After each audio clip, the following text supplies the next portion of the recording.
Bonjour Camille Morvan. Bonjour Marie-Claire. Alors merci d'être avec nous Camille. Alors Camille, vous avez plusieurs cordes à votre arc, je peux dire, puisque vous êtes à la fois chercheuse enseignante, c'est-à-dire vous êtes intervenue dans des endroits tout à fait prestigieux, Harvard, Normal Sup, etc. Vous êtes également entrepreneur, vous avez co-créé et dirigé Gochaba, donc une entreprise qui faisait de l'accompagnement au recrutement à base justement, je dis justement parce que je parlais d'IA, mais à base de gamification de machine learning. Donc bon. Et puis vous êtes également conférencière et vous êtes une spécialiste en fait de tout ce qui est sciences cognitives et tout ce qui est notamment biais cognitifs. Alors vous êtes particulièrement bien placé pour être notre grand témoin du jour. Et votre vision sur la position des femmes au sein du monde économique, elle est nourrie à la fois de votre expérience personnelle, mais à la fois des études que vous avez menées. Et bien sûr, vous êtes convaincu qu'il n'y a aucune raison légitime pour que les femmes ne soient pas à l'égal des hommes. Bon, donc vous allez nous expliquer tout ça. Néanmoins, la situation est ce qu'elle est, c'est-à-dire que nous n'avons toujours pas des femmes à leur juste place, donc à égalité avec les hommes. Donc pourquoi ? Quelle est votre analyse sur la raison pour laquelle nous en sommes là ? Oui, alors déjà merci beaucoup pour l'invitation. Donc j'ai fait 10 ans de recherche en sciences cognitives, 10 ans d'entrepreneuriat, comme vous l'avez dit. Donc je suis souvent invitée pour parler de la sous-représentation des femmes dans différents milieux, que ce soit en sciences, où il n'y a pas assez de femmes CEO, pas assez de femmes fondatrices, etc. Ce que je voudrais d'abord souligner, c'est que la manière même de poser la question reflète le problème. C'est-à-dire que si on se dit que le problème est localisé à des espaces particuliers, on ne va pas aller chercher le même type de solution que si on comprend que le problème est structurel. Donc, ce n'est pas qu'il y a des problèmes différents d'accès au pouvoir, par exemple, dans l'entrepreneuriat ou en politique, ou à l'école, etc. Je sais que vous le savez, mais ça vaut toujours le coup de le redire. Voilà, ça vaut toujours le coup de le redire parce que je trouve que la façon même de poser la question démontre le problème auquel on fait face, qui est cette espèce de cécité au fait que le problème de l'injustice de genre, il est généralisé. L'autre problème avec la manière générale de poser la question, c'est qu'il pourrait y avoir un sous-entendu entre les lignes que le problème vient des femmes elles-mêmes. Donc, par exemple, si on se dit que les femmes ne sont pas assez ambitieuses, on va leur faire du coaching. Si on se dit qu'elles ne sont pas assez performantes, on va leur proposer des formations. Donc ça, encore une fois, ça met le poids du changement sur les épaules d'individus, alors que le changement doit nécessairement être systémique. Alors justement, si ce changement doit être systémique, et je suis tout à fait d'accord avec vous, parce qu'il y a beaucoup d'éléments qui rentrent en ligne de compte, mais finalement, quelles sont les solutions ? Qu'est-ce que vous proposez comme idée pour permettre justement d'améliorer cette situation systémique et par-delà d'améliorer après l'entrepreneuriat, puisque c'est notre sujet aujourd'hui, mais dans le système global ? Donc, je sais que ce qu'on cherche tous, c'est un silver bullet qui va résoudre le problème. Évidemment, j'en ai pas, puisque si j'en avais, on l'aurait déjà mis en place. Voilà. Donc, mais par contre, je voudrais vraiment insister sur le fait que prendre la mesure de l'injustice systémique, c'est déjà une partie de la solution.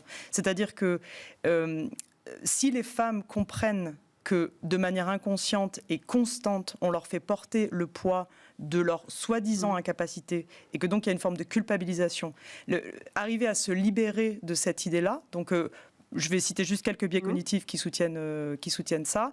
On a 3 biais cognitifs qui sont très répandus. Le biais cognitif qu'on appelle le biais du monde juste. Donc le biais du monde juste, c'est tout va pour le mieux dans le meilleur des mondes. Donc finalement, si les femmes n'ont pas accès à des postes politiques importants, c'est soit qu'elles n'en ont pas envie, soit qu'elles n'ont pas les capacités, soit je ne sais pas quoi. On a le biais de la méritocratie. Donc la méritocratie, c'est les gens arrivent au niveau de leur capacité. Donc ça, c'est complètement faux, évidemment. Et le 3e biais qui est très fréquent, et vraiment j'insiste dessus, c'est ce biais naturaliste, contre lequel Françoise Héritier s'est énormément battue, évidemment. Encore une fois, ça vous paraît évident, mais ça ne le paraît pas pour tout le monde. Et je pense qu'il faut vraiment insister là-dessus.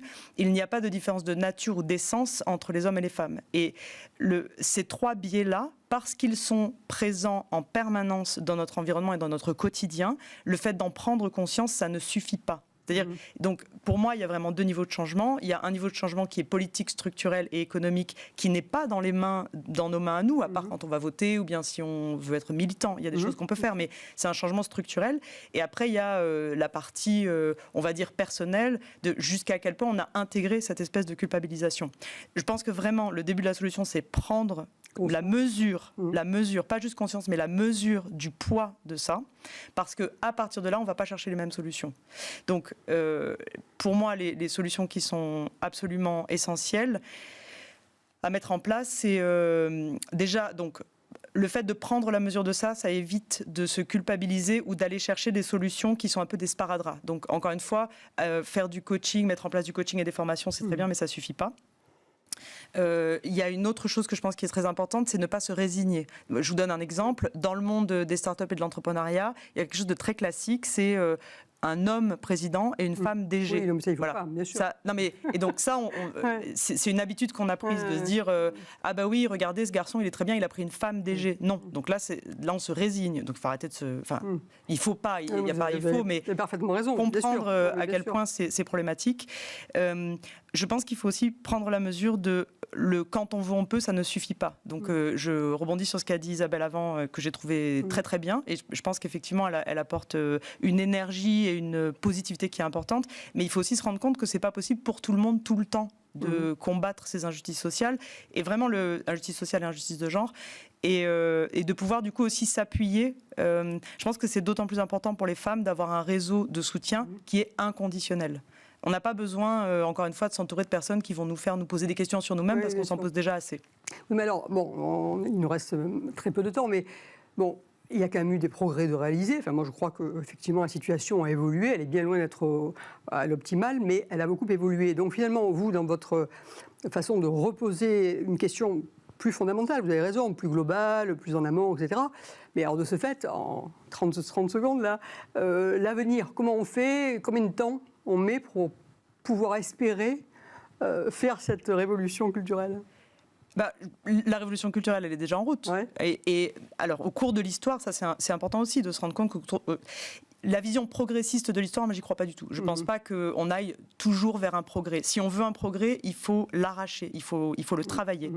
Ce qui s'est passé avec MeToo, par exemple, c'est intéressant parce que c'est une nouvelle approche. C'est quelque chose qui a même surpris le féminisme historique, ce qui s'est passé avec MeToo. C'est-à-dire que d'un coup, on a vu que, en fait, la violence sexuelle imposée aux femmes n'était pas normale, alors que finalement, on s'y était tous habitués. Donc, moi, je suis personne pour avoir une prédiction de quand et comment ça va se passer. Ce que j'observe, c'est qu'il y a des choses qui sont en place, mais surtout, il faut comprendre que ça ne va pas se faire tout seul. Il faut continuer à... Bien sûr. Écoutez, moi, je crois que le message essentiel qu'on a bien compris, et j'espère d'ailleurs que c'est largement compris par tout le monde, c'est qu'en fait, il faut continuer à se battre. Et que le chemin de l'égalité est de toute façon long, il est encore devant nous. Et contrairement à ce qu'on entend en disant ça y est, c'est fait, maintenant tout ça est acquis, il n'y a plus de problème. Si, il y en a toujours. Mais ça repose sur l'ensemble de la société. Ce n'est pas le fait uniquement des femmes ou que des hommes. Oui, je peux ajouter juste un tout petit truc. C'est d'une part que, bien évidemment, ce n'est pas un combat mené uniquement par les femmes et pour les femmes. C'est un combat qui est évidemment généralisé parce que les hommes souffrent également de cette espèce d'imposition qu'on leur fait d'une virilité complètement artificielle. Et l'autre chose, c'est que quand on ne peut plus rien faire, l'humour, c'est bien aussi, quoi. Exactement. Voilà. Donc, on va continuer avec de l'humour. Merci beaucoup. Merci Camille.